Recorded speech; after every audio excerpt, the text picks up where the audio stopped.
et vous nous entendez, faites-moi signe dans le chat. Comme ça, pour moi, c'est le signal que ça y est, tout fonctionne. Je vois un premier bonjour. Bonjour Lucie, Mélanie, Marine, Elodie, Charline, Carole, Monique. Allez, c'est parti. Vous êtes là, ça fonctionne, tout est bon. Merci pour la confirmation. Je suis super contente de vous retrouver. Je sais que je dis ça à chaque fois, mais quand c'est un sujet IA, je suis encore plus particulièrement heureuse de vous retrouver parce que c'est un sujet que j'adore. Je trouve ça fascinant. Je suis comme une enfant le jour de Noël. Aujourd'hui, je vais déballer mes cadeaux et découvrir plein de choses sur l'IA aux côtés de 3 experts. Donc, je suis d'autant plus ravie. J'espère que vous aussi, vous êtes contents de nous retrouver. Sans plus attendre, pour explorer le sujet du jour, et puis après, on vous spoilera un petit peu sur ce qui vous attend pendant cette heure de webinar. Je vous invite à vous présenter. Alors, je commence par qui? Je prends au hasard. Allez, Quentin. Pardon, j'étais sur Vas-y. mute. Merci Anaïs, moi aussi je suis comme un enfant, je suis comme à Noël. Quentin Declercq, spécialiste en formation de formateurs et en IA. Donc je croise la pédagogie avec l'IA.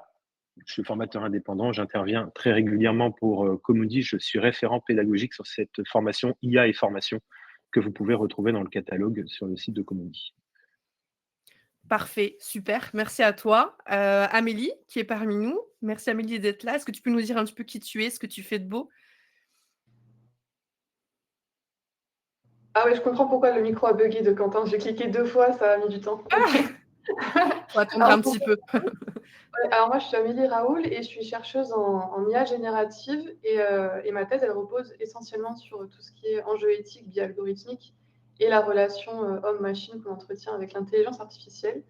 En même temps, je suis aussi formatrice en IA indépendante. J'ai ma propre agence de conseil et formation et j'accompagne aussi les entreprises dans l'intégration de processus optimisés par l'intelligence artificielle. Et en même temps, je suis aussi professeure en business school. Donc voilà, je fais pas mal de choses. Mais c'est des sujets qui me passionnent aussi, donc je suis très contente d'être là aujourd'hui pour en parler avec vous. Eh bien, dans ce planning bien rempli, tu as dégagé du temps pour être avec nous, donc franchement, merci. Et donc, Jean-Noël, parmi nous aussi. Bonjour, et moi je suis également maître de conférences associé pour la Sorbonne sur les sujets autour des nouvelles pratiques de RH, donc incluant l'IA et la data. Je travaille en ce moment chez LVMH. Je suis en charge de tous les programmes IA pour les RH. Et qu'est-ce que je peux dire d'autre? Je suis auteur d'un livre sur l'IA et les RH qui va bientôt sortir. Et je fais partie des bêta-testeurs de GPT-1 parce que j'ai rencontré Sam Altman en 2017. Et du coup, entre la croisement RH et IA, ça fait quelques années déjà. Eh bien, là, quand j'entends ce palmarès, je me sens toute petite à côté. Je suis avec des grands yeux. Je vais vous regarder et vous écouter attentivement aujourd'hui. Merci à vous d'être là. C'est un webinaire qui s'annonce costaud. Il y a plein de sujets à aborder. On est là pour à peu près 1 heure. Je vous disais 3/4 d'heure, 1 heure maximum. Ce webinaire, comme je le dis à chaque fois, c'est votre webinaire, vous qui êtes en train de nous écouter. Donc, franchement, sentez-vous à l'aise de réagir, de rebondir, de poser vos questions. Moi, je me ferai un plaisir de relayer vos messages auprès de nos 3 intervenants aujourd'hui. Et puis, pour vous donner un petit aperçu des sujets du jour, déjà, on va un peu poser le contexte, faire un état des lieux, où est-ce qu'on en est en termes d'IA pour les RH, parler aussi bonnes pratiques et usages, comment prendre en main ce sujet, par quoi commencer. Et puis enfin, un dernier volet primordial, très important, les précautions et les pièges à éviter vis-à-vis de ce sujet qui peut parfois être un peu critique en fonction de la manière dont on le prend. Donc voilà, on va essayer de vous apporter un maximum de valeur. Installez-vous, on est bien, on est parti. Alors déjà, la première étape, ça va être de faire un peu un état des lieux et j'ai envie de vous questionner avant même qu'on se lance dans le vif du sujet avec Quentin. J'aimerais bien vous demander, à vous qui êtes en train de nous écouter, selon vous, quel est le pourcentage de salariés qui craignent pour la sécurité de leur emploi à cause de l'IA? Voilà, l'IA soulève un peu, souvent soulève des craintes, des peurs, notamment la peur de perdre son emploi. Selon vous, quel est le pourcentage? Alors là, je vois des pourcentages, waouh, 70%, 80%, 65%.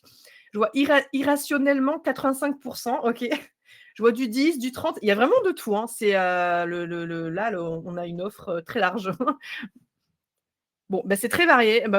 On va voir si vous êtes surpris ou pas par la statistique que je vais vous partager et que je vais laisser Quentin commenter. On est sur du 36%. Ouais, 36%, plus d'un tiers. En fait, bon, tous les chiffres qu'on voit passer dans le chat, finalement, ne nous étonnent pas parce que l'IA cristallise des émotions positives, des émotions négatives, mais pour autant, il y a plus d'un tiers des salariés qui expriment des inquiétudes par rapport à la place, à l'impact de l'IA sur leur emploi. Alors, ces inquiétudes, elles sont totalement légitimes parce qu'en fait, il suffit d'ouvrir le journal tous les jours ou de regarder les news à la télé pour constater que l'IA impacte de plus en plus, en tout cas fait une percée incroyable depuis l'arrivée de ChatGPT d'abord et puis ensuite toutes les solutions d'IA génératives qu'on connaît. Et donc, ces IA ont totalement rebattu les cartes, ont eu un impact sur les métiers, et puis on le voit, hein, des suppressions d'emplois, des modifications ou en tout cas des mutations dans les métiers. Et donc, il est normal de constater qu'en fait, finalement, l'IA, effectivement, cristallise bien des émotions et surtout des émotions, on va dire, négatives. Pour autant, ce qu'on constate, c'est que dans les entreprises, oui, il y a inquiétude, mais ça n'empêche pas aussi la prise d'initiative et des initiatives individuelles. C'est-à-dire que les collaborateurs aujourd'hui vont utiliser de leur côté, chacun de leur côté, de façon individuelle, l'IA pour réaliser un certain nombre de tâches en rapport avec leur quotidien professionnel, des tâches qui sont sans valeur, des tâches qui voilà, ne sont pas forcément stratégiques dans leur métier. Ils utilisent l'IA souvent pour gagner du temps, pour être plus productifs, pour être plus efficaces. Et donc, ces initiatives aujourd'hui, ces initiatives qu'on appelle des initiatives individuelles, sont de plus en plus fréquentes dans les entreprises. Et les entreprises n'en ont pas toujours conscience de ces initiatives individuelles. Et donc, il existe peu de schémas directeurs mis en place par les entreprises pour canaliser ces initiatives individuelles. Et c'est très important de les canaliser parce que derrière, il y a des enjeux stratégiques. Pas plus tard qu'hier, j'ai écouté un podcast dont l'invité était le PDG d'un grand groupe hôtelier français, je ne vais pas le citer, mais voilà, vous avez une idée, qui disait qu'effectivement, il était satisfait de voir que l'IA était utilisée dans l'organisation. Par contre, ça le rendait fou de voir que un certain nombre de données stratégiques, des comptes de résultats, des données financières, des données stratégiques de l'entreprise étaient partagées dans ChatGPT et déversées dans le domaine public américain. Et donc ça le dérangeait fortement. Je le cite, c'est exactement de cette façon-là qu'il l'a indiqué. Et donc, il est nécessaire et hautement stratégique aujourd'hui de prendre conscience qu'il y a de plus en plus d'initiatives individuelles dans les entreprises, qu'il faut les canaliser, et on les canalise par la formation, par former les collaborateurs, mais également former les managers, former la direction, former les organisations. Il y a tout un processus de formation à mettre en place pour sensibiliser autour des enjeux et des opportunités aussi également offertes par l'IA. Et du coup, je vais rebondir sur le sujet directement parce que je pense que c'est là où c'est important. Les gens ont peur et on a souvent peur et ils ont souvent peur ou nous avons souvent peur de ce qu'on ne comprend pas ou de ce qu'on ne connaît pas. Et du coup, je pense que l'important, et je vais rester sur les populations RH, mais je vais descendre aussi sur les managers, c'est d'amener cette prise de conscience. Il faut arrêter les médias, se nourrissent de ce côté, le grand remplacement, on va être remplacé par des robots, regardez Terminator, regardez Minority Report, enfin voilà, toute cette science-fiction qui fait peur sur l'IA. Et il y avait un point très intéressant dans le chat qui est passé, c'est de dire, mais on utilise déjà l'IA sans même le savoir dans beaucoup de sujets, sur beaucoup de choses. Vous ouvrez LinkedIn, c'est déjà de l'IA en fait. Donc, en fait, il y a un vrai travail pédagogique d'enlever les risques, de dérisquer et d'arrêter avec ces peurs qui font vendre. Donc, je pense que ce qui est intéressant, plutôt que le chiffre, de dire est-ce que c'est un TR, c'est beaucoup, c'est pas beaucoup, l'idée derrière, c'est la responsabilité des RH et des managers d'accompagner ce futur du travail, ce changement. Pourquoi?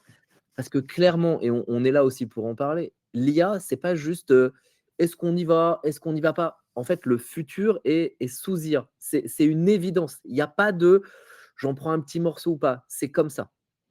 Et on le voit bien encore en plus avec les jeunes générations, on le voit encore bien plus. C'est juste que le futur sera sous IA. Et avec moi, je vais juste mettre une nuance, c'est qu'on parle beaucoup de ChatGPT, des IA que je vais appeler paillettes. Mais c'est pas là où, en fait, où les IA vont vraiment créer de la valeur pour les RH et pour les collaborateurs et pour tout le monde. C'est au moment où les IA vont devenir intimes et invisibles, on va dire, plutôt peut-être sous-jacentes. Ça veut dire que on va les utiliser sans vraiment penser qu'on les utilise. Ça veut dire un bot ou une IA, un agent dans Teams qui s'appelle Tom et qui discute avec vous. C'est, quelqu'un qui va choisir les bonnes formations, les bons contenus, les bons que vous allez voir et cetera. C'est à ce moment-là et pour ça, le prérequis, c'est d'avoir confiance et avoir confiance, ça veut dire ne pas avoir peur et donc du coup, avoir ce travail de pédagogie de dire: «Vous allez pas être remplacé, vous allez simplement changer de compétence, apprendre à travailler avec les IA» et tout l'enjeu est là. Très clair. Il y a cette notion de augmenter aussi. Je vois souvent, des fonctions qu'on va renommer, je sais pas, un recruteur augmenté, formateur augmenté. Il y a cette notion qui est intéressante, je trouve, dans le fait que ça modifie pas la fonction en elle-même, mais les compétences, c'est pas la même chose. Est-ce que, Amélie, tu veux compléter sur ce constat et notamment peut-être sur, la partie audit? Je sais que c'est un sujet qui te tient à cœur. Bah, c'est surtout en fait que Quentin et Jean-Noël ont déjà bien balayé le sujet parce qu'effectivement, il y a tout un imaginaire collectif qui s'est construit autour de l'intelligence artificielle, notamment par, d'une part, les œuvres cinématographiques et littéraires, mais aussi de par les médias qui nous bassinent et qui nous donnent beaucoup d'informations à propos de l'IA qui sont souvent, voilà, il y a un peu de tout et n'importe quoi, et c'est difficile un petit peu de s'y retrouver. Mais à titre d'exemple, il y a une étude de Goldman Sachs qui est sortie en 2023 qui disait qu'on estimait à peu près 300 millions d'emplois qui seront touchés par l'IA dans les années à venir. Bon, pour l'instant, on a bien vu qu'on n'y était pas encore et que ce n'est pas des suppressions d'emplois, comme a dit Jean-Noël, qui vont apparaître comme ça du jour au lendemain. Ça va juste être des transformations de métiers et il faut plutôt voir ça comme une opportunité plutôt que comme quelque chose qui va rayer de la carte des métiers entiers. Après, c'est vrai que si on commence à mettre en place des systèmes d'audit ou même de cartographie d'usage, ça peut aussi aider à amener les collaborateurs à utiliser l'IA correctement aussi, parce qu'il y a toute cette question-là de shadow IA, l'IA qui est cachée, qui est utilisée par les collaborateurs, mais le chef d'entreprise, la direction n'est pas forcément au courant. Et donc forcément, comme l'a dit Quentin, bah, il peut y avoir parfois des fuites de données, parce qu'il y a l'enjeu de gouvernance aussi, où est-ce qu'elles sont stockées nos données, chez qui ça va, qui va les réutiliser. Tout ça, en fait, c'est des enjeux qui doivent être connus par les collaborateurs, mais aussi par les directions, par les entreprises de manière générale, parce que ce n'est pas juste former à l'outil, c'est vraiment avoir une compréhension globale de tous les enjeux qui s'y jouent, et ça permet aussi de rassurer et de remettre un petit peu les pieds sur terre sur ce qui se passe réellement. Très clair. Et alors le rôle des RH dans tout ça, puisqu'aujourd'hui on s'adresse aux RH et qu'ils sont là et qu'ils nous écoutent. Bah, c'est un métier qui est très critique, c'est un corps de métier très critique, très sensible, parce que dès qu'on parle d'humain assisté par intelligence artificielle, ça pose de grandes questions.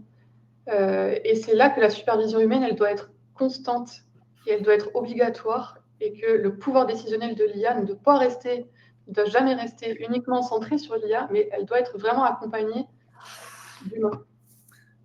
Pour rebondir, je suis entièrement d'accord avec Amélie. C'est juste de dire aussi, à partir du moment où on va sur des sujets qui touchent le futur du travail, c'est-à-dire qu'on touche les comportements, qu'on touche les compétences, qu'on touche certains sujets, je pense que c'est important que les RH s'en emparent pour être certain d'être garant d'une partie d'éthique et d'une partie de rassurance. C'est le vrai métier des RH d'être là pour entretenir cette relation, certes pour avoir une vision sur la stratégie de l'entreprise et tout le monde, hein, je vais jouer le côté tous être HRBP, tout le monde doit être business partner bien sûr, mais pour aussi être ce lien sur la qualité de relation, sur le fait de pouvoir rassurer les collaborateurs et les salariés et sur le fait de pouvoir les aider à se projeter dans ce futur, tant sur leurs compétences que sur leur futur poste, sur ce qu'ils vont devoir changer, leur façon d'apprendre et ainsi de suite. Et je pense que c'est pour ça, enfin, et on sait très bien qu'il y a un côté, les cordonniers toujours les plus mal chaussés. Je pense que c'est aussi important de pousser les RH à beaucoup plus s'investir dans les IA. Et quand je parle dans le culte, je vais plutôt parler pas tant d'apprendre à coder en Python ou juste expérimenter ChatGPT ou 17 autres outils. Je pense vraiment de s'immerger dans cette culture IA. Je vais rebondir sur ce qu'a dit Amélie et Jean-Noël, effectivement, parce qu'on parle beaucoup des métiers opérationnels, on parle beaucoup des organisations, mais le RH les RH sont au cœur en fait de cette transformation. Et donc, il est important aussi qu'ils se forment. Et quand on se forme, quand on dit je vais me former à l'IA, c'est pas uniquement se former sur l'intégration des outils au sein des organisations. C'est aussi de mettre en place une culture, on en reparlera juste après, Mmh. mais et aussi développer d'abord en tant que RH, mais aussi faire développer d'autres compétences, notamment comportementales, chez les salariés, en leur permettant de travailler davantage l'esprit critique, parce qu'en fait, c'est ce qui est important quand on travaille avec l'intelligence artificielle aujourd'hui, c'est d'abord de développer des compétences comportementales. L'esprit critique est important. D'ailleurs, on Ouais. le voit dans l'enseignement supérieur. L'enseignement supérieur, moi, j'ai des demandes tous les jours pour aller former des écoles d'enseignement supérieur parce que les étudiants s'y ont mis, n'ont pas attendu leurs enseignants pour s'y mettre, mais toujours au détriment de leur esprit critique. Donc, l'esprit critique est important. Il faut le travailler. Il faut continuer de travailler son imagination, travailler sa créativité. Tout ça, c'est des soft skills qu'il faut accentuer pour devenir un collaborateur augmenté et être en mesure de travailler avec l'IA. Parce que l'IA, de toute façon, c'est une guerre perdue. On ne pourra pas s'en passer. Elle sera là. C'est comme Internet à l'époque. Mais il va falloir travailler Mmh. avec elle. Et donc, il va falloir mettre en place des compétences comportementales pour pouvoir travailler avec elle. Alors il y a quelques réflexions et quelques questions dans le chat, je pense qu'elles peuvent être, intéressantes, pour reprendre, notamment ce que demande Alexandra sur les outils utiles à l'accompagnement des RH. Hem, alors je vois que Jean-Noël, tu as déjà répondu un peu à l'écrit, mais ça serait intéressant de le commenter, Ouais, à bien sûr. l'oral pour tout le monde. Tu disais que tous les process RH à date, de la paye à la formation en passant par la mobilité interne ou l'accompagnement pour les objectifs ou les entretiens et même le recrutement, qui est, Bien sûr. un des précurseurs sur le sujet IA. Qu'est-ce qu'on peut ajouter à ça sur bah, concrètement les missions RH qu'on peut assister avec l'IA? Finalement, Ouais, tout est alors, assistable, si mmh, ça se dit, assistable, tout est augmentable? Non. Si on veut garder la augmentable. forme d'augmenter? Non. Ouais. Oui, je réponds vite fait dans le chat parce que du coup, voilà, quand je vois passer certaines. Non, mais c'est très bien, c'est très bien. Je pense vraiment que tout, tout peut être accompagné par l'IA. Attention, je vais mettre une nuance ou un préambule. Je ne suis pas du tout un technophile solutionniste. Mon rêve est, je ne suis pas du tout en mode Elon Musk, l'IA va sauver le monde et les humains et les RH. Ce n'est pas du tout ça. Ce que je dis, c'est à bon escient, les outils IA existants sur le marché ou en cours de développement peuvent vraiment aider tous les process RH. Et c'est intéressant de prendre le temps de planifier, de regarder une cartographie des process RH. Et vraiment, je vous invite à le faire en partant du métier, hein, d'accord? Ça veut dire bien Mmh. sûr, du recrutement, mais le recrutement, c'est pas que, c'est la qualification des candidats, c'est préparer les entretiens, c'est prendre les bonnes notes pour pouvoir partager, c'est créer des viviers de talents, c'est à la mobilité interne, comment on fait des packages de rémunération, par exemple, sur plusieurs pays, mais à des choses aussi beaucoup plus secondaires, des gestions de crise RH. Aujourd'hui, je fais partie de ces gens qui pensent que si, quand la Russie a déclaré la guerre à l'Ukraine, si les RH étaient bien mieux équipés en termes d'outils IA ou de solutions ou avaient ça, et ben, tous ces mouvements de population qu'il y a eu dans beaucoup d'entreprises auraient été beaucoup plus facilités. Et donc, en fait, je pense qu'à différents niveaux, les IA, les outils IA, les solutions IA vont venir aider, allez, allons pour augmenter tous les professionnels RH. Et pour ça, ce qui est important, c'est deux choses. Un, où sont les points de friction? Où est-ce qu'on a besoin de ce que j'appelle un point de friction? Où est-ce qu'on a besoin vraiment d'utiliser un outil? D'accord? Ça va pas, je veux gagner du temps, je veux gagner de l'efficacité, j'ai trop de données, j'ai pas assez de données qualifiées, et ainsi de suite. Et deux, l'humain, c'est des process hybrides, ça veut dire que l'humain garde la décision. Et du coup, quand on Mmh. mélange ces 2 sujets, bien sûr qu'on peut aller partout. Je vous donne un exemple plus concret parce qu'on parle beaucoup du recrutement. Un des sujets que j'ai le plus vu, c'est de dire quand vous avez un flux important de candidats à voir en entretien et vous êtes plusieurs recruteurs, typiquement, avoir une IA qui vient capturer ce qui est dit pendant l'entretien, avec l'accord bien sûr et tout ce que vous voulez, qui prend les notes et qui fait ressortir les points saillants. Si vous lui donnez un entretien structuré en lui disant, bah, voilà tout ce qui a été dit, voilà la structuration de l'entretien. OK, maintenant partage avec tous les recruteurs potentiels pour trouver le candidat qui nous convient. Et bien ça, pour moi, ça permet au fait que les recruteurs peuvent ensuite, sont pas omnibulés par la structuration de leur entretien ou pas omnibulés par le fait de prendre des notes et des bonnes notes, mais simplement par la qualité de la relation, la qualité de l'échange. Faire Mmh. émerger les bonnes questions, faire émerger les bons conseils. Moi, je suis un très mauvais recruteur et j'ai arrêté maintenant. Pourquoi? Parce que je posais toujours des questions sur, le potentiel. «Ah, mais on peut imaginer ça ou si» et vous savez quoi? Et j'ai été mon propre cobaye en disant: «OK, je fais passer des entretiens et j'utilise l'IA» et j'avais mes notes et on comparait mes notes avec ce que disait l'IA ensuite sur l'entretien structuré et mes petits camarades recruteurs me disaient: «Mais Jean-Noël, à quel moment tu as vrillé pendant l'entretien pour que tes notes soient ça et voilà ce que dit l'IA? Comment c'est possible?»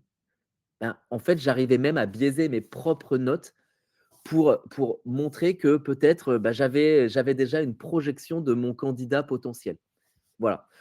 Et là maintenant, j'enregistre, tout est scripté, tout passe dans un entretien structuré.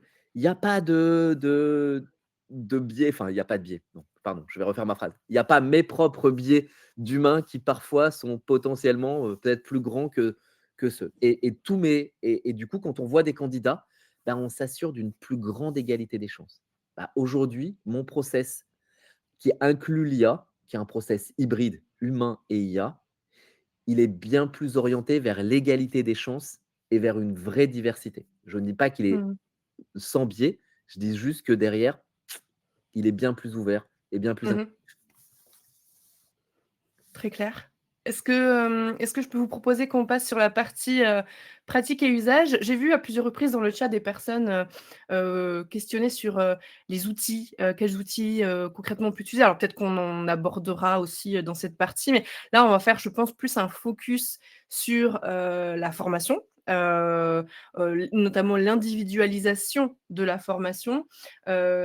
L'idée, c'est il y a une forme de questionnement en fait déjà, quel est mon besoin? Comment l'adapter? Comment mesurer derrière?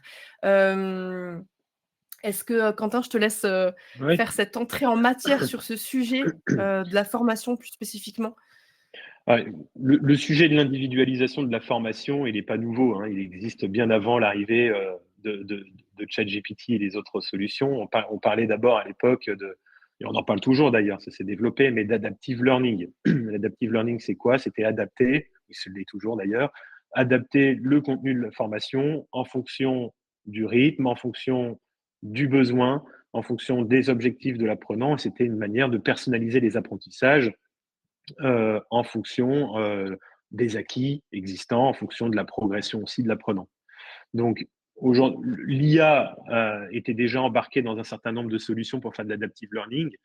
Là où l'IA va aussi avoir un impact sur le sujet formation, euh, l'IA en fait va revoir le métier de formateur, le métier d'ingénieur pédagogique, en ce sens où l'IA va permettre en fait à ces fonctions-là de se concentrer davantage sur l'essence même de leur métier, qui est la création d'expériences d'apprentissage immersives, ludiques, engageantes, efficaces, et de laisser l'IA et déléguer à l'IA d'autres tâches qui peuvent être considérées comme étant sans valeur ajoutée, qui peuvent paraître chronophages. Je pense par exemple à la création de scénarios pédagogiques, la création de storyboards, la création de supports, voilà, des tâches qui n'ont pas forcément une grande valeur pédagogique aujourd'hui, et pour permettre en fait aux formateurs, encore une fois, et aux ingénieurs pédagogiques de se concentrer sur voilà, l'expérience d'apprentissage, c'est ce qui est important. Et donc c'est là où l'IA, dans le secteur de la formation, va avoir un impact.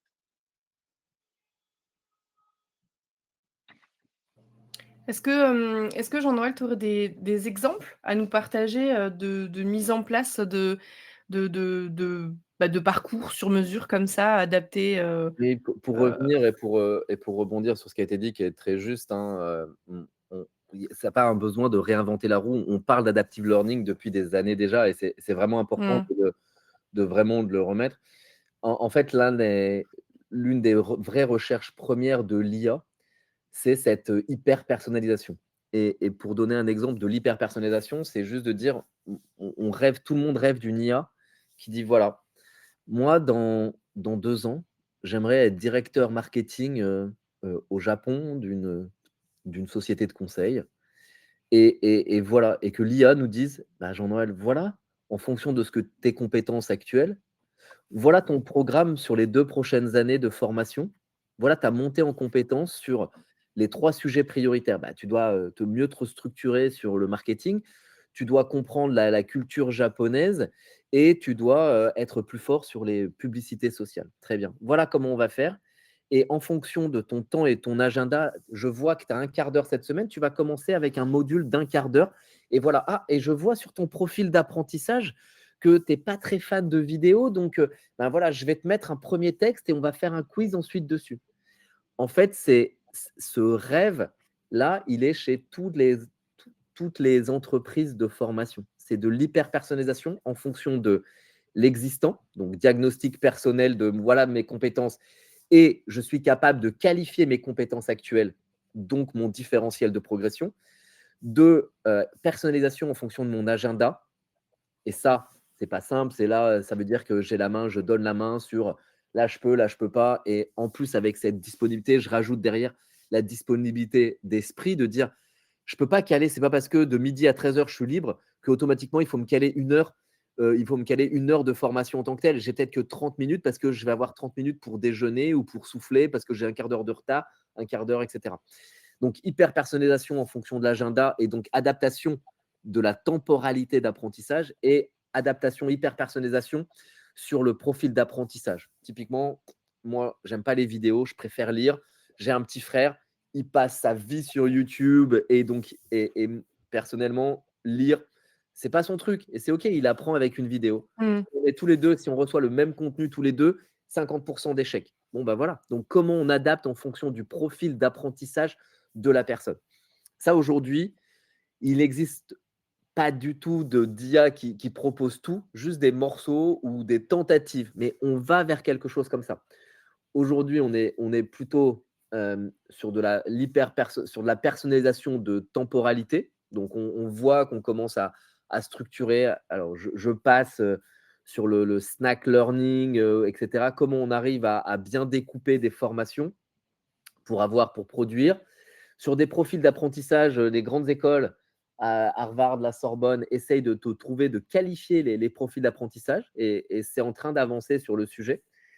Après, le fait de tout mettre et d'avoir un profil personnalisé, mon rêve, allez, et je vais tirer le trait un peu comme une design fiction. Le rêve, bah, c'est d'avoir un téléphone, d'accord, d'avoir un formateur personnalisé dans ma poche. Je mets une oreillette, je peux apprendre quand je veux. En même temps, il me coach. C'est un vrai coach, c'est un ingénieur pédagogique qui revoit selon mes apprentissages et selon mes montées en compétences.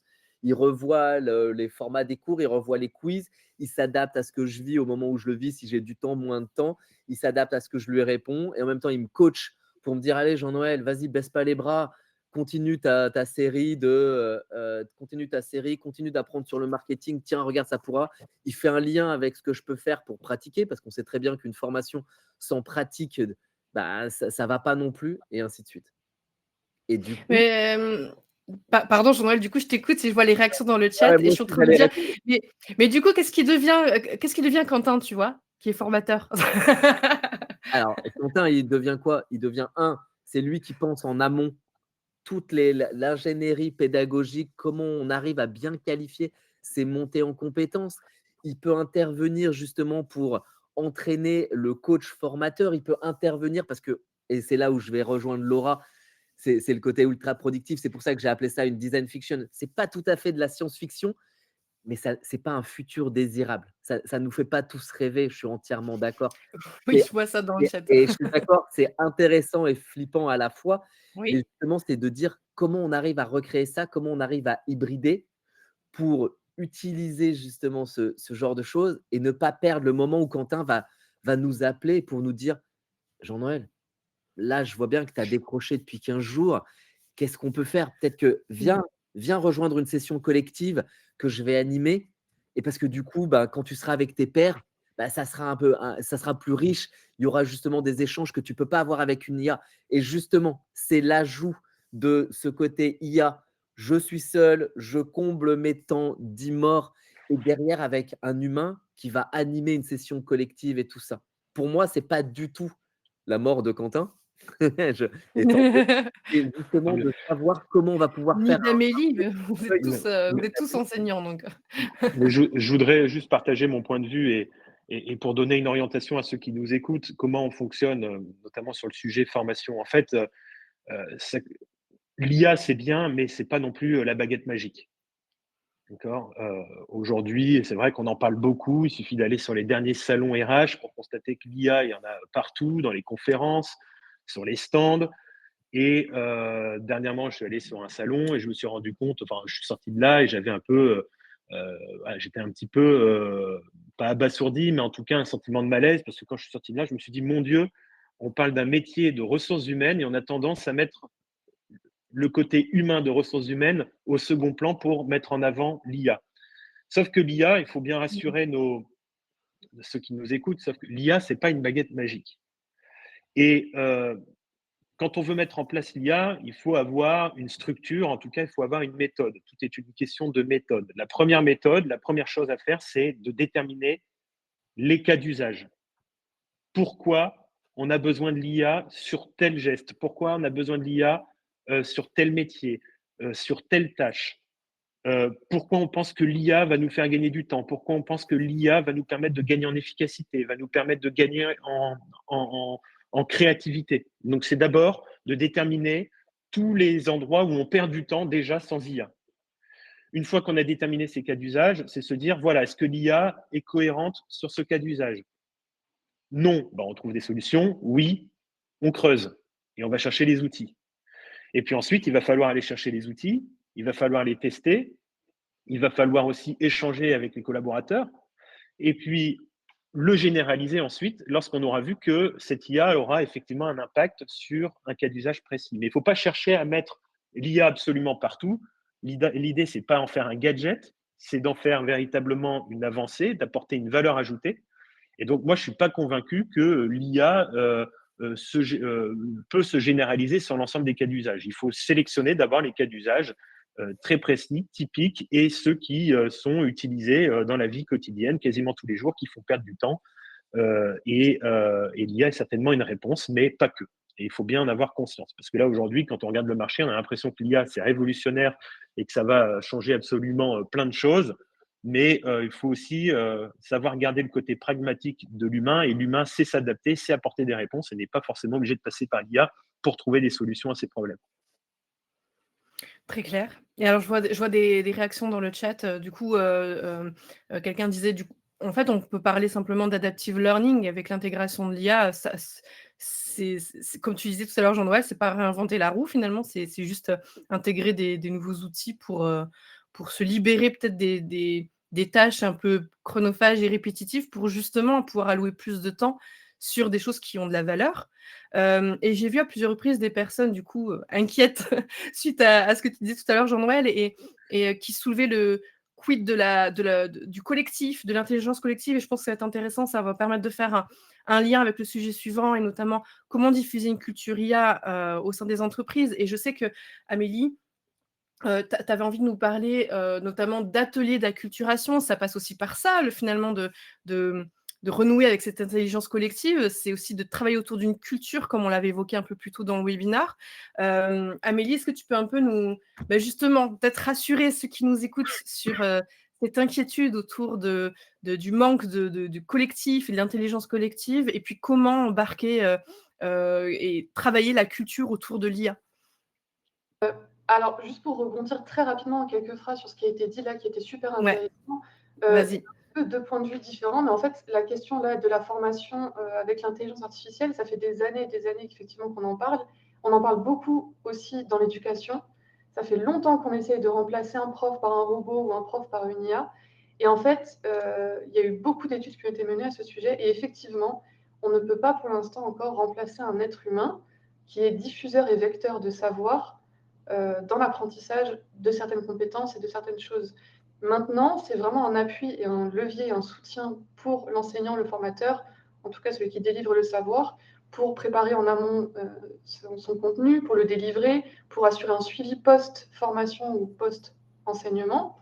Et après, pour ceux qui craignent que l'IA prenne le pas sur la manière dont on apprend, il faut en fait que ça reste un choix. Je dois avoir le choix de est-ce que je veux que mon parcours d'apprentissage se fasse supervisé uniquement par l'IA parce que j'ai besoin d'être flexible dans mon agenda, parce que j'ai besoin d'être hyper accompagnée dans la personnalisation de mon parcours, ou est-ce que je préfère être accompagnée par un enseignant, par un formateur, qui lui va me permettre d'apprendre en termes d'échange d'humain à humain, parce que c'est aussi quelque chose qui c'est un fait, hein, on apprend beaucoup mieux, on apprend plus vite quand on est face à un interlocuteur humain, parce qu'en fait, il y a cette espèce d'effet échange-rebond, et puis on a cette accroche émotionnelle qu'on fait aussi avec l'humain qu'on a en face, ce qui n'est pas nécessairement le cas avec une IA. Mais après, ça dépend encore des gens, en fait. C'est pas une solution qu'on peut dire, on va lui donner, on va dire, voilà, il faut que tu fasses comme ça, parce que c'est mieux.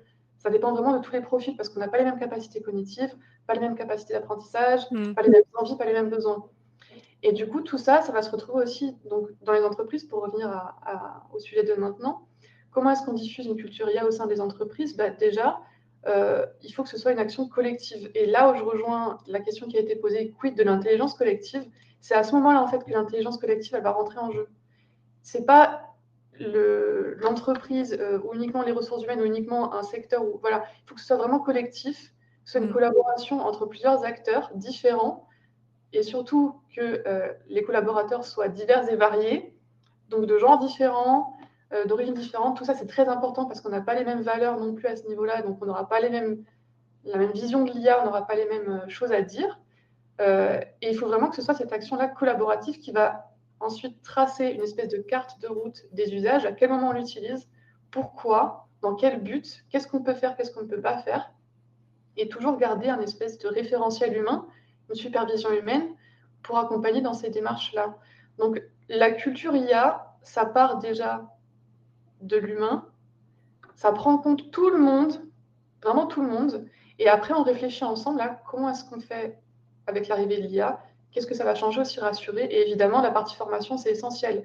Mais une fois qu'on a fini la formation, il ne faut pas s'arrêter là, il faut que ça continue, il faut que ça soit un fil conducteur, qu'on cadre bien les usages avec. Moi, je mets souvent en place des chartes éthiques des usages. Donc, c'est encore une fois un travail collaboratif. C'est acté, c'est écrit et surtout, c'est mouvant. Ce qu'on dit aujourd'hui sera peut-être faux demain. Et ce qu'on dit aujourd'hui sera changeant la semaine prochaine, en fait. Donc, il faut toujours rester au fait de ces choses-là. Donc, faire toujours de la veille, rester toujours informé, c'est très important. Et donc, cette notion d'intelligence collective, je pense qu'elle est essentielle et c'est important de le conserver. Je pense que du coup, ce que tu viens de partager va répondre à la question de Bastien, parce qu'il s'interrogeait dans le chat si les outils sont déjà là et qu'il faut maintenant former les salariés, il faut du coup les convaincre, comment vendre la formation ou les modules d'acculturation. Mais je pense que tu as répondu implicitement. En fait, dans un monde idéal, c'est même une réflexion collective, le point de départ, avant même de choisir peut-être les outils d'IA. Enfin, moi, c'est comme ça que je le verrais. Partir de l'interne et des besoins en interne aussi, de réfléchir ensemble à qu'est-ce qu'on peut déléguer à l'IA et quels outils IA sont effectivement pertinents. Enfin, je sais pas Quentin, ce que tu en penses. Excuse-moi Anaïs, ça a coupé au moment où tu as posé la question. Ah, mince. Ou alors tu Je laisses une répondais personne répondre. Ouais. Ou si Jean-Noël veut rebondir, peu importe, mais Je reprendrai comme... le fil. Ouais, t'inquiète. Comme Bastien questionnait, comment on va convaincre? Mais Oui, oui. finalement, si le travail en amont a été fait d'inclure les personnes dans les réflexions à travers un audit, normalement, il n'y a pas besoin nécessairement d'aller les convaincre derrière, puisqu'on les a déjà impliqués. Enfin, je suis peut-être un peu naïve, mais... Non, c'est toujours intéressant et ça rejoint les questions qui étaient posées sur les notions de comment on arrive à convaincre son COMEX, comment on arrive à convaincre Ouais. tout le monde que c'est ça. Et en fait, et Bastien le dit très justement, en fait, les salariés n'ont pas été impliqués au départ. En fait, Oui, personne. j'imagine qu'il parle d'un cas précis pour le coup. Oui, oui, bien sûr, mais que ce soit le cas précis, mais il n'a pas tort. Dans la grande majorité, l'IA est arrivée un peu comme une vague. Ouais. Les gens sont en mode genre, il faut y aller, tout le monde y va. Et en fait, personne ne sait exactement à quoi ça correspond, comment on implique les gens, comment on parle des biais. Ah, mais ça dit des choses fausses. Comment on peut faire? OK. Mon point est dans un premier temps est de rentrer déjà de souffler, de prendre un peu de recul. Et Quentin, Amélie l'ont déjà dit, il y a déjà plein de choses qui existaient avant. On ne va pas réinventer la roue, je l'ai déjà dit, mais je le répète. C'est juste en termes de RH, des données RH et l'usage des données RH, on le fait depuis 20 ans. Donc, du coup, c'est OK, de quoi on a vraiment besoin? Je dis à tout le monde, toutes les bonnes stratégies IA démarrent avec une feuille de papier et un crayon. De quoi on a vraiment besoin? Où sont nos points de friction? De qu'est-ce qu'on veut faire? Parce que dire mettre de l'IA pour de l'IA, ça ne fonctionne pas. Et donc, du Bien coup, sûr. bien sûr qu'il faut impliquer toutes les parties prenantes. Le COMEX, qu'est-ce que vous voulez? Les salariés, de quoi vous avez besoin? J'en ai marre, je reçois 200 mails, on a 400 tickets parce qu'on nous demande comment on arrive à lire notre bulletin de salaire, on ne comprend pas la mutuelle. OK, de quoi vous avez vraiment besoin? Une fois que vous faites une vraie cartographie des points de friction, tant pour les RH que pour les salariés, bah là, on peut commencer de regarder, de dire, bah, vous voyez ici, Mmh. c'est vrai que vous avez beaucoup de questions sur ne pas pour les nouveaux arrivants, ne pas comprendre la mutuelle, ne pas comprendre les bulletins de salaire. OK, on peut faire un bot, on peut faire par exemple, on peut avoir un agent IA sur une base de données fermée, juste les données de l'entreprise et c'est ça qui fait aussi toute la différence. Il faut arrêter juste de regarder ChatGPT ou les autres sujets. C'est comment on peut adapter des outils sur nos propres données d'entreprise pour pouvoir aider à répondre à ces points de friction. Oui, Très bien. voilà, bah, effectivement, c'est ce que je disais tout à l'heure et Jean-Noël réinsiste dessus et c'est très bien. C'est effectivement, c'est la nécessité de définir une culture, de définir les cas d'usage, des cas d'usage concrets. L'IA va m'apporter une solution sur ce cas d'usage précis. Pourquoi? En fait, on réinvente pas la roue. Il l'a dit Jean-Noël, on réinvente pas la roue. Il faut être pragmatique. L'idée, c'est pas de mettre l'IA absolument partout, c'est de mettre l'IA à des endroits où l'IA a une pertinence. Et donc, il y a aussi toute une culture qu'il faut mettre en place. Et pour mettre cette culture, bah, il faut déjà être capable de la définir. Ça nécessite une vision stratégique. Et donc, mettre en place une nouvelle culture dans une entreprise, bah, ça ne se fait pas du jour au lendemain. Et il faut se poser un certain nombre de questions. C'est qu'est-ce qu'on veut en faire? Qu'est-ce qu'on veut faire de l'IA? Quelle valeur ajoutée on veut apporter à ses collaborateurs? Quelle valeur ajoutée on veut apporter à ses clients? Quelle valeur ajoutée on veut apporter à ses partenaires, à ses prestataires, à ses fournisseurs? Derrière, c'est une fois qu'on a mis de l'intelligence artificielle dans l'entreprise, c'est comment on va donner du sens au Mmh. travail, le sens, en fait, du Ouais. sens dans le travail des collaborateurs. C'est comment on va les accompagner. Les collaborateurs vont gagner du temps. OK, qu'est-ce qu'on va en faire du temps gagné? Sur quoi on va les recentrer? Peut-être qu'on va recréer de nouvelles offres pour l'entreprise parce qu'on aura plus le temps, de nouveaux services, qu'on aura plus de temps pour l'allouer à la relation client. Donc, tout ceci, il va falloir le déterminer. C'est une culture qu'on met en place. Mettre une culture, ça ne se fait pas du jour au lendemain. Toutes les parties prenantes doivent y être associées. Il y a les RH, bien sûr, qui sont centrales et qui sont acteurs de la transformation, mais il n'y a pas que. Il faut aussi le soutien de la direction. Il faut aussi que les collaborateurs en ont envie, qu'il y ait moins d'inquiétude. Il faut les sensibiliser, il faut les accompagner. La formation est une des réponses. Mais voilà, c'est tout ça qu'il faut mettre en place. C'est un changement de culture et ça se fait progressivement. Il ne faut pas chercher à aller plus vite que l'IA. De toute façon, on n'arrivera jamais à aller plus vite que l'IA, mais il faut essayer d'avancer en même temps.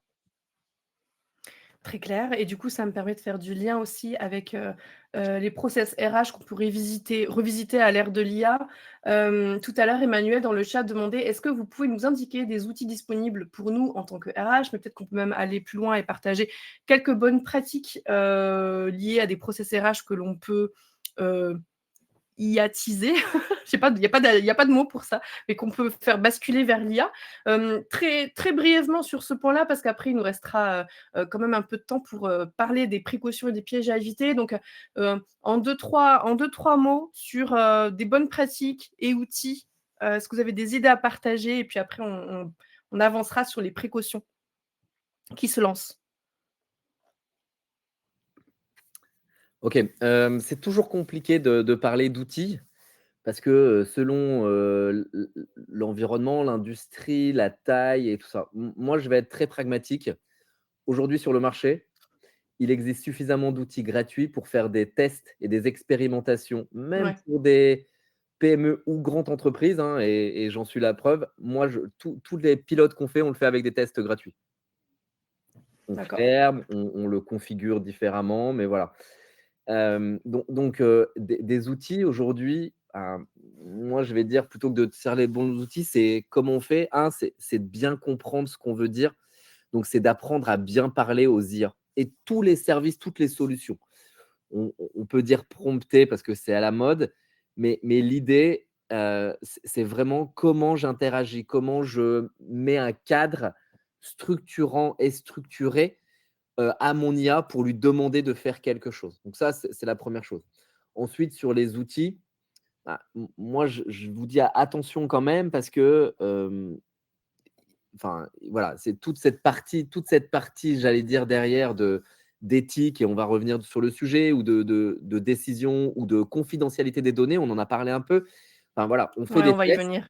Voilà, on fait des tests et des expérimentations, et je pense que on doit avancer sur les expérimentations en tant que RH, parce que c'est là justement, il faut prendre le temps, il faut, enfin voilà, et ça en demande. Mais je trouve que c'est là où c'est intéressant.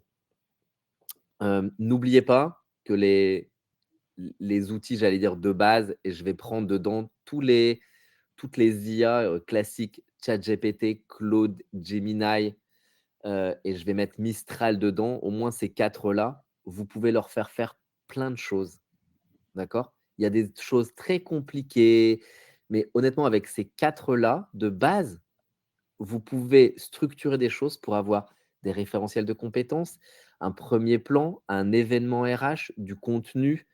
Honnêtement, ça peut couvrir le besoin primaire de quasiment, et j'insiste sur le quasiment, tous les process RH. Donc, encore une fois, je parle d'expérimentation, et je vais répondre à Michel qui est très juste. Je ne parle pas d'intégration dans les systèmes existants, avec on ouvre la porte à toutes les données aux Américains, aux Chinois ou à qui vous voulez. Je parle d'expérimentation sur des données anonymisées avec un but pédagogique en respectant l'éthique et la confidentialité. Ça fait beaucoup de petites Mais phrases. on va les développer ces points-là de toute façon dans la dernière partie. Il nous reste quelques minutes pour creuser cette dernière partie. Peut-on redonner les noms des logiciels IA? Je sais pas, peut-être que pendant ce temps, Jean-Noël va se dévouer et donner quelques outils dans le chat. Déjà sur le Il risque, y a juste un outil que je voudrais, il y a juste un outil que je voudrais ouais, partager qui est important pour ceux où le sujet sécurité est clé. Je pense surtout au secteur de l'assurance, de la banque. Il y a un outil qui est très bien, qui a été testé par un de mes clients il n'y a pas très longtemps, c'est Ubi. Je ne sais pas si Jean-Noël peut en parler, mais Ubi, c'est en fait un environnement fermé au sein duquel on peut entraîner ces données, interroger les intelligences artificielles, parce que Ubi, en fait, regroupe un certain nombre d'intelligences artificielles. C'est du paramétrage, il faudra voir ça avec ce prestataire. Mais Ubi garantit justement la confidentialité des données, puisque vous travaillez dans un environnement fermé. Donc, il n'y a pas de risque de déversement de la donnée dans le domaine public, ou alors on ne sait pas où est-ce que va la donnée. Et donc, c'est un des outils que je peux vous conseiller. Après, le sujet outils, c'est vrai, chaque fois, c'est une demande récurrente, c'est est-ce que tu as des outils? Moi, je retourne la question, c'est oui, mais qu'est-ce que tu veux en faire? mais Voilà, oui, ça dépend c'est ça, parce de que chacun, des contextes. il y a une centaine et des centaines et des centaines Mais d'outils que oui, vous pouvez utiliser, mais chaque outil répond à un cas d'usage précis. et Donc, oui. d'abord, c'est faire un inventaire des comportements qu'on veut changer, et encore une fois, des cas d'usage sur lesquels on veut intégrer l'IA, et ensuite, on met les outils devant. Mais c'est Mmh vrai que c'est très difficile de répondre à cette question, mh. Mmh. parce que même nous, on ne peut pas y répondre. On ne peut pas y répondre, c'est pas possible. Ouais, bien Il sûr, faut qu'on, c'est du cas par cas. c'est du cas par cas. Il faut qu'on creuse, il faut qu'on vous challenge, il faut qu'on vous questionne. Mais c'est très difficile d'y répondre, si ce n'est faire une réponse vraiment très générale en disant bah, utilisez ChatGPT, Gemini ou d'autres. Voilà. Oui, oui, et c'est pour ça. Et juste, j'insiste parce que du coup, on me fait remarquer que je n'ai pas parlé de Copilot, bien sûr, parce que c'est dans des systèmes intégrés de Microsoft et tout ça. Donc, je connais pas Ubi, donc je vais aller regarder, c'est intéressant. Mais du coup, bien sûr, protection des données, juste pour dire, et ça va me permettre de faire le lien, et je vais laisser Amélie parler après. L'IA, c'est pas le Far West. Les données RH, c'est pas le Far West. Il y a le RGPD qui existe, il y a cette notion de finalité, il y a l'IA Act derrière, qui existe et qui est très contraignante sur les data RH. Il y a plusieurs, tout ce qui a haut risque et tout ça, c'est bien placé. Donc attention, on ne fait pas n'importe quoi avec des data RH. Voilà. Ben, le message est passé. On ne fait pas n'importe quoi avec la data RH. Amélie, est-ce que tu veux bien nous éclairer sur le sujet des biais? C'est un sujet passionnant. Je pense qu'il y a plein de choses à dire. Je te laisse ouvrir ton micro et prendre le relais. Ouais, alors le sujet des biais algorithmiques, c'est absolument complètement passionnant et ça demanderait d'en parler pendant des heures et des heures. Il faudrait un webinaire entier. Ouais, ça mériterait. Je vais essayer d'être très synthétique, mais ça mérite vraiment de plonger au cœur des biais algorithmiques parce que c'est super intéressant. Pour vous la faire très simple, en fait, il faut prendre un petit peu les intelligences artificielles comme des miroirs de notre société. C'est-à-dire qu'elles vont refléter les inégalités qui sont historiquement ancrées chez nous. Et plutôt que de les limiter, elles vont les amplifier à l'infini. Donc en fait, c'est une boucle qui est pas vraiment vertueuse. C'est assez compliqué de corriger ces biais algorithmiques parce qu'en fait, il faut que ce soit pris dès le départ. On appelle ça l'éthique by design. Parce que quand on conçoit un algorithme, déjà à la base, il faut se rappeler que ce sont des humains qui conçoivent les systèmes algorithmiques.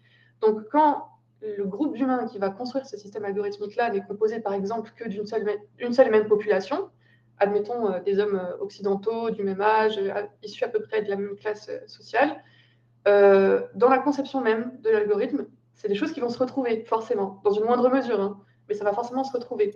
Au niveau des données d'entraînement, une fois qu'il a été entraîné, même problème, on va récupérer les données qui sont historiquement déjà biaisées, qui reflètent notre propre société.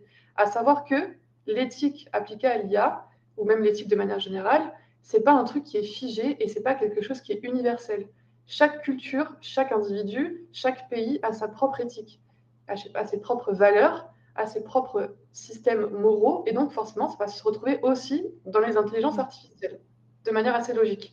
Et du coup, quand on va utiliser des systèmes algorithmiques, par exemple, dans le recrutement, il y a des inégalités qui peuvent être exacerbées. Alors, c'est vraiment un point hyper critique dans les ressources humaines, ce recrutement-là. Il y a beaucoup d'algorithmes qui sont mis en place pour gérer les recrutements, mais souvent, la majorité du temps, et c'est difficile de corriger ça, on va perpétuer ces inégalités-là, par exemple, en disant que cette femme-là ne pourra pas accéder à ce poste-là parce que historiquement, il y avait plus d'hommes à ce poste. Donc, il y a une population qui est touchée, les femmes, les personnes d'origine africaine aussi sont beaucoup touchées par ces inégalités-là. En gros, tout ce qui sort un petit peu du système occidental, ou quand on est une femme, on a plus de chances d'être un petit peu écarté de ces systèmes algorithmiques-là que d'autres. Et c'est comme ça, malheureusement, pour l'instant. Donc, on travaille beaucoup dessus, mais pour l'instant, ça reste une réalité.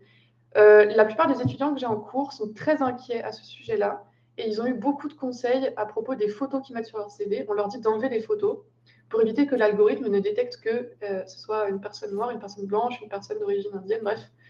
Ça, c'est les conseils qu'on leur donne. Donc eux-mêmes, les étudiants qui arrivent sur le marché du travail, ils sont en train d'avoir peur parce qu'ils se disent, bon, je sais que mon CV va être trié par un algorithme, il faut que ce soit comme ça, comme ça, comme ça, pas que je montre que j'ai un prénom comme ça, pas que je montre que j'ai... Voilà. Ça, c'est une réalité qui existe déjà. Et en fait, l'IA devrait les corriger, mais au contraire, ça les amplifie.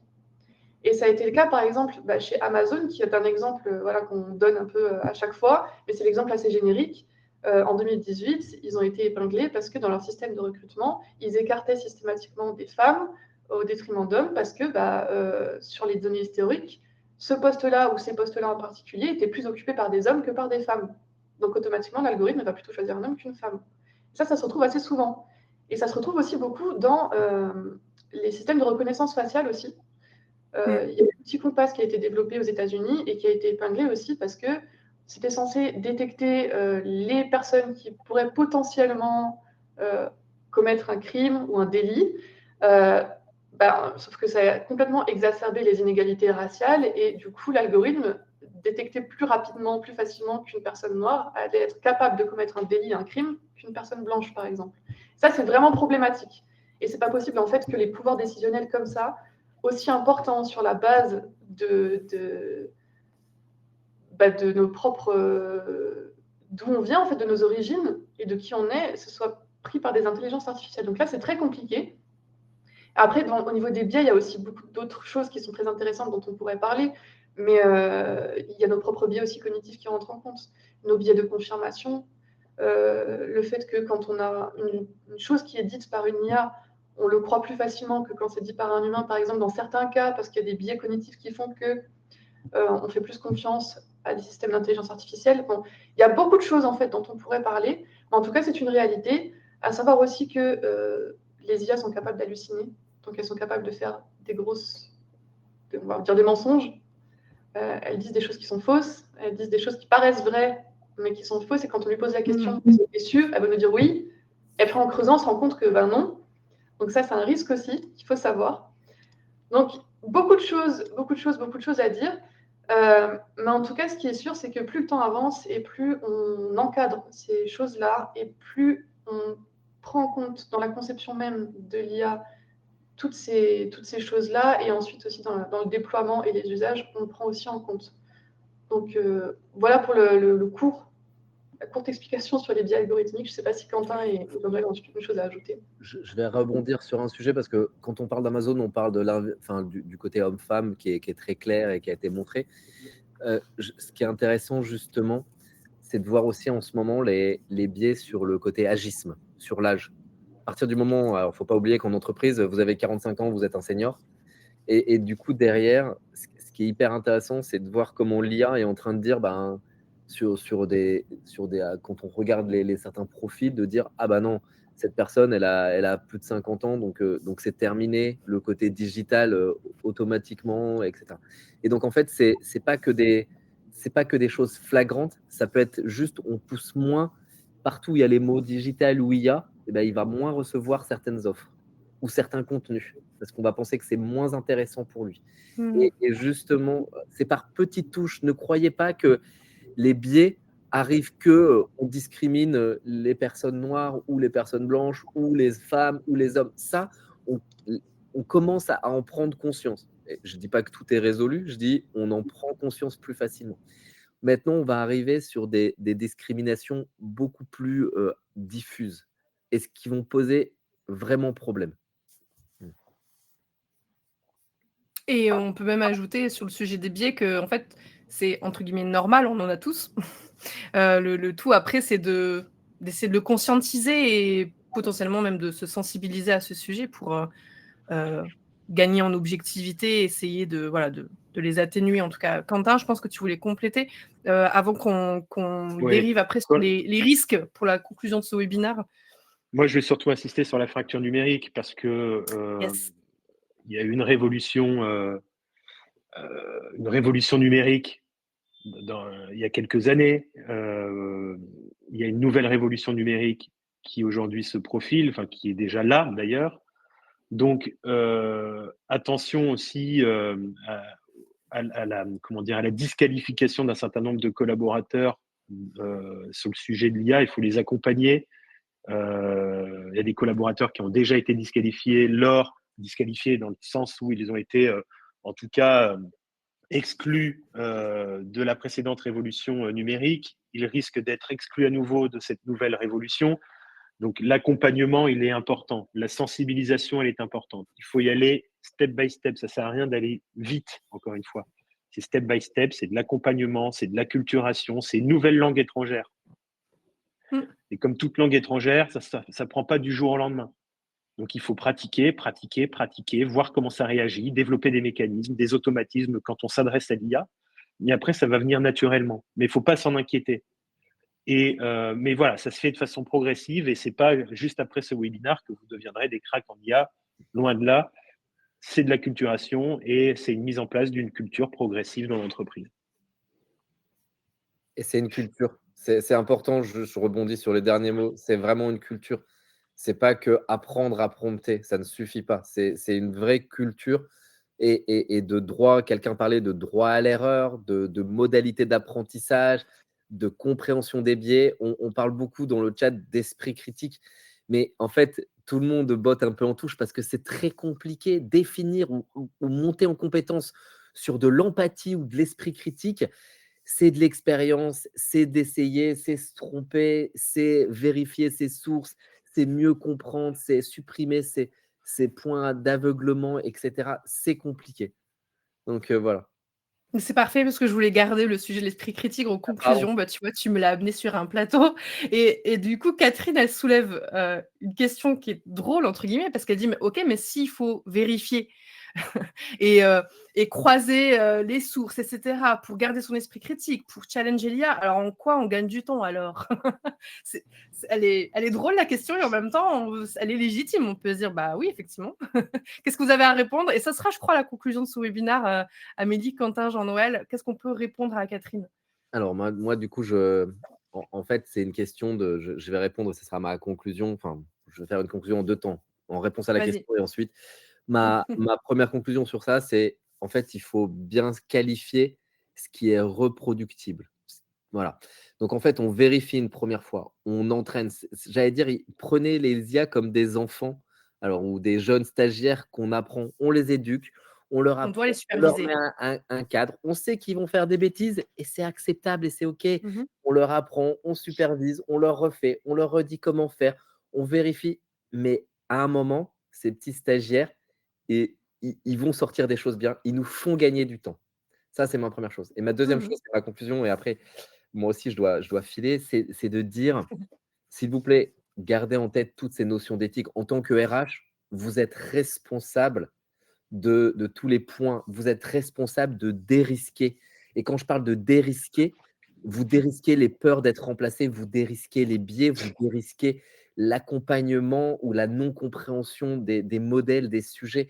C'est notre rôle en tant que RH d'être plus éthique, d'être plus à même d'expliquer ces notions. Alors oui, le RGPD, ça peut faire peur, l'IA Act, ça peut faire peur, mais on doit protéger les gens qui n'ont pas toutes ces connaissances ou qui ont peur justement de se faire remplacer. C'est notre rôle en tant que tel. Très clair. Merci. Amélie, Quentin, un petit mot de la fin, un petit mot pour conclure, s'il y a un message, un dernier message à faire passer, à notre audience aujourd'hui? Amélie, je te laisse conclure, je terminerai. OK, ça Allez, marche. vas-y. Ouais, alors, par rapport à l'esprit critique, ce que je dis toujours à mes étudiants et à mes élèves, parce que c'est un petit peu l'âge où on est censé développer son esprit critique, c'est que, c'est important de douter. C'est-à-dire, c'est important de toujours se poser la question: «Qu'est-ce que j'en pense? Est-ce que j'ai des connaissances préalables à ce sujet? Est-ce que je peux aller vérifier? Est-ce que ce qu'il dit est vrai?» Voilà, pour moi, le doute, c'est le premier pas vers l'esprit critique. C'est-à-dire, est-ce que je suis capable de remettre en question ce qu'on me dit? Est-ce que je suis capable d'aller chercher les bonnes infos? Effectivement, il faut aussi croiser ses sources, c'est très important d'avoir plusieurs points de vue, c'est essentiel. C'est comme si on regarde la télé, si on regarde une seule chaîne d'infos, bon, bah, forcément, on n'aura que le point de vue de la Et seule oui. chaîne d'information, qui sera de toute façon, bah, biaisée. Donc c'est Mmh. important d'avoir plusieurs sources qu'on croise ensuite et après on se fait son propre avis à soi. Et c'est ça qui est l'esprit critique en fait. C'est avoir la démarche même de se questionner, la démarche de douter et la démarche de rechercher. Après, est-ce que ça fait du coup gagner du temps ou perdre du temps avec l'IA? C'est pas la même chose que quand je fais des recherches sur Google, par exemple. Google, je suis obligée de faire un gros tri dans toutes les infos qui me sont présentées. L'IA me fait une sorte de tri préalable. Alors, sans rentrer dans les détails, il peut y avoir un risque de bulle de filtre, qu'on est enfermé en fait dans des infos qu'on nous donne. Néanmoins, effectivement, comme l'a dit Jean-Noël, on peut paramétrer entre guillemets l'IA avec des prompts qui sont précis, itérer en posant plusieurs questions d'affilée pour faire comme une espèce d'entonnoir et ensuite demander à l'IA de vérifier ses sources, de lui demander où est-ce qu'elle les a pris, est-ce que c'est des sources scientifiques, académiques, est-ce que ça vient d'un média. Tout ça, en fait, ça nous sert à savoir d'où vient l'information et qu'est-ce que je peux en faire. Donc, c'est très important. Et pour faire un petit mot de la fin, je pense que effectivement, tout le monde doit prendre le virage de l'IA parce que de toute façon, quand on est en entreprise, il y a un moment donné où on ne va pas vous laisser le choix, malheureusement, et c'est comme ça. La conduite du changement, c'est toujours quelque chose qui est un petit peu compliqué parce que quand quelque chose de nouveau arrive, peu importe ce que c'est, on a du mal à le prendre en main parce qu'il y a des craintes, des peurs et parce qu'on sort de nos habitudes et c'est normal. En tout cas, chacun doit prendre le temps de s'acclimater au nouveau monde qui arrive. Mais ce qui est sûr, c'est que le virage, il va être pris quoi qu'il en soit. Si c'est pas maintenant, c'est dans 5 ans. Si c'est pas dans 5 ans, c'est dans 10 ans. Donc, plus tôt on le fait, plus tôt on comprend les enjeux qui s'y jouent, mieux c'est. Et je laisse la parole à Quentin pour terminer. Je n'aurais pas mieux, je n'aurais pas mieux crois que conclu. c'est- Et effectivement, Amélie a tout dit. Et ce qu'il faut retenir, enfin en tout cas ce que j'ai retenu moi personnellement, c'est cette notion de doute. Et donc le doute permet aussi de travailler son esprit critique derrière. Et donc oui, Amélie et Jean-Noël avant ont tout dit. Donc voilà ce qu'il faut retenir de ce webinaire. Anaïs. Déjà, merci. Merci à vous deux. Voilà. Je crois que Julien Très aussi bien. a fait une belle conclusion. Julien nous dit, tu ne seras pas Julien, remplacé oui. par l'IA, mais J'étais par en train une de dire. personne qui maîtrise l'IA. Très belle Exactement. manière de résumer le propos. En tout cas, C'est la merci phrase beaucoup. qu'il faut garder, qu'il va falloir Oui, afficher ouais, maintenant. j'aime beaucoup cette Merci phrase, moi Julien. aussi. Ouais, merci Julien, merci à tous qui avez été présents à aujourd'hui. tous, Vous avez été très évidemment. actifs dans l'audience. Merci Quentin, merci Amélie, merci Jean-Noël qui a dû nous quitter. Oui, on a un peu débordé, on est désolé. À chaque fois, on se fait avoir, surtout sur les sujets d'IA. Il y a beaucoup trop de choses à dire, mais c'était un plaisir de vous retrouver. Moi, je vous retrouve très vite. On a encore quelques webinaires sur ce mois d'avril et dès jeudi d'ailleurs, où on parlera d'un sujet qui n'a aucun rapport, mais c'est toujours lié puisqu'on reste dans la sphère RH, travail hybride et QVCT. Et si tout se jouait à la pause déj, pile poil sur le créneau de la pause déj, donc ce sera parfait. On va se mettre en appétit avec un sujet clé autour de la QVCT du travail hybride. Voilà, rejoignez-nous, ce sera avec plaisir que je vous accueillerai. Merci encore Quentin, merci Amélie, Merci. Je vous dis à très bientôt. Merci très bonne à journée tous. à tous. Et bon Merci, appétit. au revoir.